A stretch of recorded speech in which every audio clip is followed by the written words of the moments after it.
Okay, so hello from the final stop on my little tour of Central Eastern Europe. I am in Zagreb, which is the capital of Croatia. It was about 2 hours from Ljubljana, capital of Slovenia, where I just came from, and just arrived last night, staying at the most amazing hotel and just had the most epic breakfast. I'll video it tomorrow and put it in the video because it was like a 10-course. In the UK it would cost like 50 quid and it was included in the price. It was amazing. Even had champagne. Anyway, so I booked onto a tour, another free walking tour today in a few minutes, and then one this afternoon, a communist tour. You know, I love my communist tours, going around. Well, first I was in the old Czechoslovakia, now I'm in the old Yugoslavia. So it'll be interesting to see how it compares to the Slovenian tour, communist tour, because obviously Croatia and Slovenia were both in Yugoslavia, but I think now relations between the two countries are mixed. Be a nice way of putting it.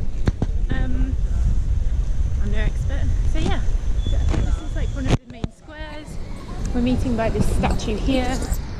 First impressions are totally different to all the other countries I've been to on this little trip. Again, I find it very interesting how countries that are so close can be so different, both ethnically, you know, the people, you can tell they're of a different genetic background, but also visually, culturally, and the level of wealth as well. Like, Slovenia was the capital anyway, and everything I saw from the coach seemed very very well off. It reminded me of Germany and Austria, whereas here it feels more like Hungary, Slovakia, where there is these old sort of royalist type buildings, you know, Baroque buildings and stuff, but also there's a lot of places that need renovation and clearly are short of money. So yeah, let's see what the tour holds.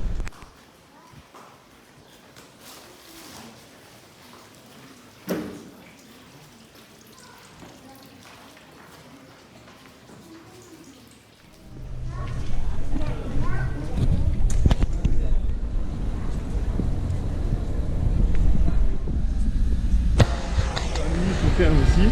Bah, hier dans le train, j'ai rencontré des gens et du coup ils allaient à la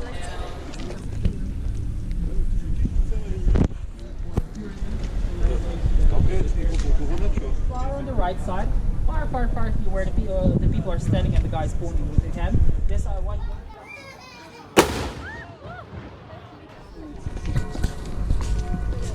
Feel free to stay here in the shade if you want. Feel free to stay under the stairs. Make yourself comfortable.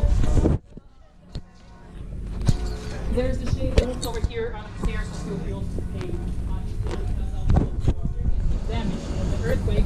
If you look at the building on the right side, it doesn't have the wall. That wall under the roof is everything damaged.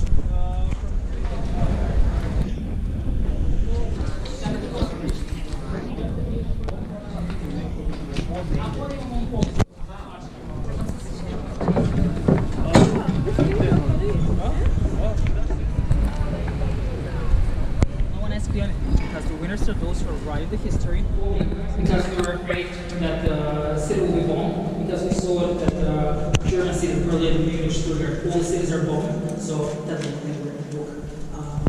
Even from one part of the center to another part of the center, tunnels were closed in the period of Yugoslavia, the communist period.